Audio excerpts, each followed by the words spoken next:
and Christmas festive gardening, you could say, right? Yes, Sally and Cunningham. poinsettias. Yes. We were talking about the pronunciation. There is no T. There's I know. no I always point. thought it was poinsettia. Poinsettia Very is the interesting. proper pronunciation. Now, way back for years, people don't even want to say ia. They want to say poinsettia. Okay, whatever you want. Just get the plant. But let me show you these two plants because I mentioned it last week, but I didn't say it often enough. You have to take these foil caps off. If you don't take the foil cap off or poke a hole in the bottom, you're getting a soggy poinsettia, and it'll never thrive. It'll just simply rot and droop over, and it's a real loss. So do drain it. And this little white one, same thing. This is the polar bear one.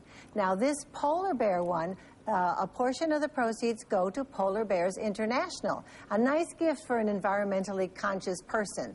But take the thing off or put a hole in the bottom. What happens if you don't then? If you don't, they literally are drooping from too much water. Got it. And the same thing goes for too much overwatering in general. Now, I also want to show this gorgeous centerpiece.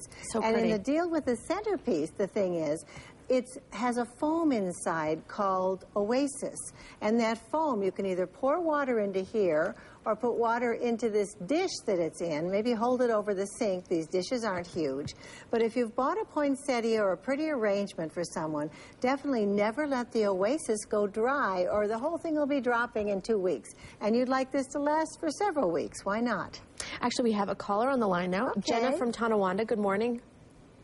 Yes, hi, good morning. What's your question? Where can you purchase the polar bear poinsettias? Okay, I am not sure of all the places. Lockwood's Greenhouses in Hamburg, New York has it.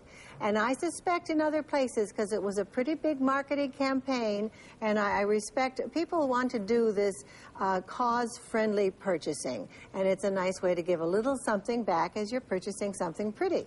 I have a question. When you give people a beautiful arrangement, is it rude to, kind of instruct them on how they can take care of it, or is that okay? I think we should. I think that if you give people any of these plant gifts, not all the recipients are plant people, and I've been writing in the Buffalo News to try to tell everybody how to make the most out of our dollars if we're spending them on plants. And the poinsettia is a perfect example. Another one is the cyclamen, another common gift that is a beautiful holiday plant. But the cyclamen typically is maltreated because people either overwater it and get the crown of it soggy, or they let it sit in a dish which is quickly fatal to cyclamen. So it doesn't hurt just to give them some tips. Absolutely. Okay, we have Darcy from North Tonawanda. Good morning. How are you? Good. What's your question?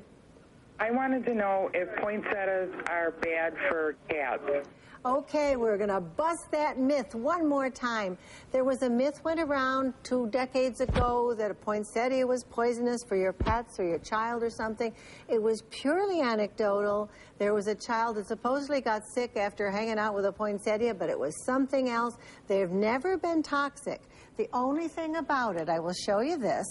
Here is a poinsettia branch that broke off, and there's a little white sap there. And that little white sap can occasionally irritate a few people's skin. It doesn't bother me. Let's not worry about the sap. All euphorbias have a slightly irritating sap to a few of the people.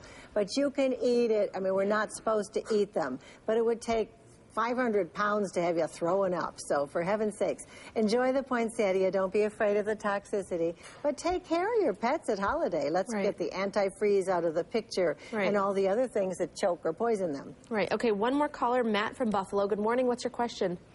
Yeah, good morning. I got a poinsettia plant last year, and it's all green. I haven't got any red flowers on it. Why is that?